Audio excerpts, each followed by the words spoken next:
కానీ అందరం కూడా ఓల్డ్ స్కూలే అధ్యక్ష. తను కూడా ఫస్ట్ టైం ఎమ్మెల్యేనే, నేను కూడా ఫస్ట్ టైం ఎమ్మెల్యేనే అధ్యక్ష. కానీ అధ్యక్ష ఇవాళ తను అంటుర్రు పద్దుల మీద నేనేమో ఎస్సీ ఎస్టీ బీసీ మైనార్టీ పద్దులు జరుగుతుంటే నేను ఏదో మాట్లాడుతున్నాను. ఇలా ఎస్సీ ఎస్టీ బీసీ మైనార్టీ పద్దు మీద మా గౌరవనీయులు శాసనసభ్యులు అనిల్ గారు మాట్లాడింది కాబట్టి ఆ సబ్జెక్ట్ లోపలికి నేను పోతలేను అధ్యక్ష. ఇంకొక పద్దు ఇలా యూత్ సర్వీసెస్ మీద నేను మాట్లాడుతూ ఉన్నా, యువకుల పక్షాన నేను మాట్లాడుతూ ఉన్నాను అధ్యక్ష. నేను ఒక్కటే సూటిగా మంత్రి గారిని నేను అడుగుతా ఉన్నాను. ఇవాళ రేవంత్ రెడ్డి గారు రాహుల్ గాంధీ గారు 2 లక్షల ఉద్యోగాలు ఇస్తామన్నారా ఇయ్యమన్నారా? మొదటి అది స్ట్రేట్గా సమాధానం చెప్పాలని చెప్పి ఈ సందర్భంగా తెలియజేస్తా ఉన్నాను. ఇలా తెలంగాణలో ఉన్న 2 లక్షల ఉద్యోగాలకి చాయ్ పే చర్చ అని పోయి అక్కడ చాయ్ పే చర్చ అని పోయి అక్కడ మీరు రాహుల్ గాంధీ గారు రేవంత్ రెడ్డి గారు చెప్పిర్రా చెప్పలేరా అని చెప్పాలి.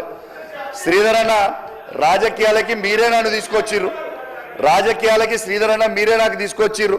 ఇలా నేను ఎమ్మెల్యే కావాలని మీరే నన్ను కోరుకున్నారు ఎన్నోసార్లు నేను కాంగ్రెస్ పార్టీలో ఉన్నప్పుడు. సరే అక్కడి నుంచి కాకపోయినా ఇలా బీఆర్ఎస్ పార్టీ నుంచి కేసీఆర్ గారి నాయకత్వంలో నేను అయినా ఇలా ఎమ్మెల్యే అయిన తర్వాత లోపల తీసుకొచ్చినాక నా గొంతు మా గురుగారే మా గొంతు నొక్కుతానంటే నేను ఏం చేయాలి అధ్యక్ష? మా గురుగారు కాబట్టి మా గురుగారు అట్లా అన్నారు అని దయచేసి శ్రీధర్ అన్న నాకు కొంచెం టైం ఇస్తారని మనస్ఫూర్తిగా కోరుకుంటా ఉన్నాను అధ్యక్ష. ఇలా దయచేసి నేను చెప్పింది ఇలా మీరు దయచేసి ప్రభుత్వం నోట్ చేసుకొని 2 లక్షల ఉద్యోగాలు ఎందుకు ఇవ్వలేదు అనేది మాత్రం ఖచ్చితంగా చెప్పాలని నేను దయచేసి విజ్ఞప్తి చేస్తా ఉన్నాను అధ్యక్ష. దీంతో పాటు ఒక్కసారి గొల్ల కురుములకి మీరు చూడాలి అధ్యక్ష. ఇలా దాదాపు 4,13,000 మందికి ఇలా మేము ఇలా 86,73,000 గొర్రెలు మేము ఇవ్వడం జరిగింది అధ్యక్ష. ఇలా దాంతో పాటు ఇలా దేశంలోనే ఇలా షీప్లో నంబర్ 1గా మనం ఉన్నాము. షీప్ ప్రొడక్షన్లో మనం నంబర్ 1గా భారతదేశంలో ఇవాళ ఉన్నామంటే అది ఖచ్చితంగా కేసీఆర్ గారు చేపట్టే అని చెప్పి సందర్భంగా తెలియజేస్తా ఉన్నాను అధ్యక్ష. దీంతో పాటు ఇవాళ ఫిషరీస్కి వచ్చేసరికి అధ్యక్ష దయచేసి ఫిషరీస్ డిపార్ట్మెంట్లో దయచేసి మీ అందరు కూడా ఆలోచన చేయాలి అధ్యక్ష. ఇలా మత్స్య కార్మికులకి ఇలా సమైక్యాంధ్రలో ఇలా చెరువులు సరిగ్గా లేకపోవడం వల్ల, చెరువుల నీళ్లు లేకపోవడం వల్ల, చేపలు ఇలా ఉండకపోవడం వల్ల, రొయ్యలు లేకపోవడం వల్ల ఇలా నిజంగా మత్స్య కార్మికులందరూ కూడా చాలా ఇబ్బంది పడ్డారు అధ్యక్ష. కానీ కేసీఆర్ గారు వచ్చిన తర్వాత మిషన్ కాకతీయ కింద పథకం తీసుకొని 26,000 చెరువులని ఈ తెలంగాణ రాష్ట్రంలో అద్భుతంగా తీర్చిదిద్ది కాళేశ్వర జలాలతోని నీళ్లు నింపి ఇలా అక్కడ దాదాపు 550 కోట్ల ఇలా చేప పిల్లల్ని అందులో వేసింది. దాంతో రొయ్య పిల్లల్ని చేపల పిల్లల్ని వేసింది. 523 కోట్ల రూపాయలు ఖర్చు పెట్టింది వాస్తవం అధ్యక్ష. దాంతో పాటు ప్రతి సంవత్సరం అధ్యక్ష ఇలా 100 కోట్ల రూపాయలు ఫిషరీస్కి బడ్జెట్లో మేము అలొకేట్ చేస్తూ ఉండేను అధ్యక్ష.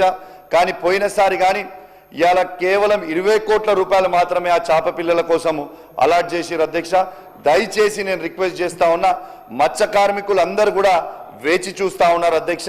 కానీ ఖచ్చితంగా వేచి చూస్తూ ఉన్నారు కాబట్టి ఖచ్చితంగా మత్స్య కార్మికుల కోసము 100 కోట్లు కాదు ఈసారి 200 కోట్ల రూపాయల బడ్జెట్ పెట్టాలని ఇలా మంత్రి గారిని నేను రిక్వెస్ట్ చేస్తా ఉన్నాను మత్స్య కార్మికుల పక్షాన అని చెప్పి సందర్భంగా తెలియజేస్తా ఉన్నాను అధ్యక్ష. ఇలా అజరుద్దీన్ గారు అక్కడ ఉన్నారంటే నాకు చాలా సంతోషం అనిపిస్తుంది అధ్యక్ష. ఎందుకంటే మా క్రికెట్ కెప్టెన్ కాబట్టి కొంచెం ప్రేమ ఉంటుంది అధ్యక్ష, నాకు అద్భుతమైన ప్రేమ ఉంటుంది. ఇలా అజరుద్దీన్ గారు ఇలా తన ఫ్లిక్ షాట్స్తోని అద్భుతంగా ఫేమస్ ఉండే. ఇలా అదే విధంగా తన ఫ్లిక్ షాట్ కొట్టి మళ్ళా 6 కొట్టి ఇలా గౌరవ ముఖ్యమంత్రి గారు మనసు గెలిచి ఇలా సిరాజ్ గారికి, తిలక్ గారికి, ప్రజ్ఞాన్ ఓజా గారికి, త్రిష గారికి, ధృతి గారికి ఖచ్చితంగా మీరు ఇప్పియాలని మీకు విజ్ఞప్తి చేస్తూ, మరియు ఇంకొకటి అధ్యక్ష, లాస్ట్ 1 minute క్లోజింగ్ అధ్యక్ష. ఒకటే అధ్యక్ష, ఇంకొకటి రిక్వెస్ట్ ఏంటంటే మొన్న ముఖ్యమంత్రి గారు మాట్లాడుతూ నన్ను అన్నాడు అధ్యక్ష, పక్కన కూర్చున్న వాళ్ళని నమ్మకుని కిడ్నీలు అమ్మేస్తాడని. ఇలా అజరుద్దీన్ గారి ఇంకా 1 మంతే అజరుద్దీన్ గారికి ఇలా ఉంది కాబట్టి అజరుద్దీన్ గారి కిడ్నీలు అమ్మకుండా ముఖ్యమంత్రి గారు చూసుకోవాలి. ఖచ్చితంగా తనని ఎమ్మెల్సీగా చేయాలి. నేను కిడ్నీలు అమ్ముడు కాదు, ముఖ్యమంత్రి రేవంత్ రెడ్డి గారు నేను సాయం చేస్తే నా కిడ్నీలు అమ్మే ఆయన ముఖ్యమంత్రి అయిన అక్కడ ఇలా ఆయన ముఖ్యమంత్రి అయిన తర్వాత హరీష్ రావు గారు, హరీష్ రావు గారు, క్లోజ్ చేస్తే సార్ హరీష్ రావు గారు లేదండి, ప్లీజ్ ప్లీజ్ హరీష్ రావు గారు, హరీష్ రావు గారు ప్లీజ్, లేదండి లేదు, ప్లీజ్ ప్లీజ్ మీరు మాట్లాడండి, మీరు మాట్లాడండి, మీరు మాట్లాడండి ప్లీజ్.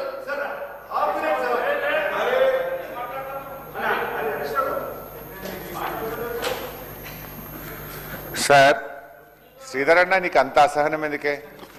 గౌరవ ఎల్ఏ మినిస్టర్ గారితో నా మనవేందంటే, మీకు తెలుసు సార్ మీరు ఉన్నప్పుడు రాత్రి 12 దాకా కూడా మీరు మాట్లాడితే మేము రాసుకొని 1 గంట దాకా సమాధానం ఇచ్చినాము. ఎంత ఇప్పుడు 8 అయింది కదా శ్రీధర్ అన్న, ఎందుకు అంత తొందరపడుతున్నారు? మేము మీకు కోఆపరేట్ చేస్తున్నాం కదా శ్రీధర్ భాయ్ సాబ్. దావత్ ఏమైనా ఉందా అయింది sir? Sir thank you speaker sir. నేను కూడా ఎక్కువ ఉపన్యాసం ఇవ్వను కానీ గౌరవ మంత్రివర్యుల్ని స్ట్రైట్గా కొన్ని క్లారిఫికేషన్స్ అడుగుతాను, వాళ్ళు నోట్ చేసుకొని ఆన్సర్ చేయగలిగితే I will be grateful to the ministers. First of all వచ్చి మా సోషల్ వెల్ఫేర్ మంత్రి గారు లక్ష్మణ్ ఉన్నాడా? అయితే వచ్చే వరకు వేరేది మాట్లాడతా, లచ్చన్న వచ్చినాకనే లచ్చన్నది మాట్లాడతా. సో కమర్షియల్ ట్యాక్సెస్ మినిస్టర్ గారు మరి సీఎం గారి తరఫున జూపల్లి కృష్ణారావు గారు ఉన్నారు కనుక గౌరవ కృష్ణారావు గారితో కమర్షియల్ ట్యాక్స్ డిపార్ట్మెంట్ సంబంధించి బీఆర్ఎస్ 10 ఏళ్ల హయాంలో 160% గ్రోత్ వచ్చింది, అంటే 16% every year growth rate BRS టైంలో ఉండేది. బట్ లాస్ట్ టైం 2024-25లో కొత్తగా కాంగ్రెస్ ప్రభుత్వం వచ్చిన తర్వాత 6% గ్రోత్ వచ్చింది. అండ్ 25-26 ఇప్పుడు ప్రజెంట్ రన్నింగ్ ఇయర్లో as on today me budget లెక్కల ప్రకారం మీరు పెట్టిన పుస్తకాల ప్రకారం 3% గ్రోత్ మాత్రమే వచ్చింది. ఎందుకు రాష్ట్రం యొక్క గ్రోత్ రేట్ పడిపోతా ఉంది? మళ్ళీ మీరు నెక్స్ట్ ఇయర్కు 84,479 కోట్లు పెట్టుకున్నారు. ఒకవైపు కేంద్ర ప్రభుత్వం జీఎస్టీ ట్యాక్స్ రిడక్షన్ చేసింది. ట్యాక్స్ రిడక్షన్ వల్ల ఫర్దర్ మన ట్యాక్సేషన్ తగ్గుతుంది, రాష్ట్రం యొక్క ఆదాయం కొంత తగ్గుముఖం పట్టేటువంటి అవకాశం ఉంది అంటున్నారు. ఇంకొక వైపు అంతర్జాతీయంగా జరుగుతున్నటువంటి యుద్ధాలు కానీ అంతర్జాతీయ పరిణామాలు కూడా ఎట్లా ఉంటాయి, మీరు ఇవన్నీ అంచనా వేశారా?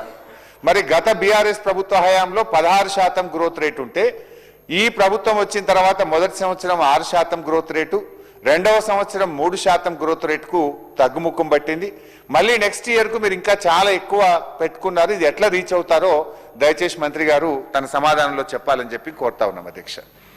ఇకపోతే ఎక్సైజ్ డిపార్ట్మెంట్ సంబంధించి కూడా వారే చూస్తున్నారు కనుక అధ్యక్ష, దాంట్లో కూడా అధ్యక్ష 2024-25 యాక్చువల్స్ మొన్ననే వారు బడ్జెట్ పెట్టారు, ఇక్కడ అసెంబ్లీలో చూసాం పద్దులు.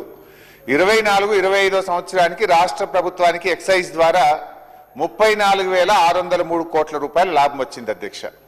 బట్ ఈ సంవత్సరం ఎంత పెట్టుకున్నారు మంత్రి గారంటే 46,941 కోట్ల ఆదాయం వస్తుందని ఈ బడ్జెట్లో వారు ప్రతిపాదించారు. అంటే ఒక్క సంవత్సరమే 12,338 కోట్ల అదనపు ఆదాయం ఎక్సైజ్ ద్వారా వస్తుందని బడ్జెట్లో పెట్టారు. ఎట్లా వస్తుంది? 12,338 కోట్ల ఎక్సైజ్ ద్వారా ఆదాయం ఎక్కువ వస్తుందంటే కనీసం ఒక 25,000 కోట్ల సేల్స్ పెరగాలి. 25,000 కోట్ల మద్యాన్ని ఎలా అమ్ముతారు? అంటే ఏమైనా ప్రత్యేకమైన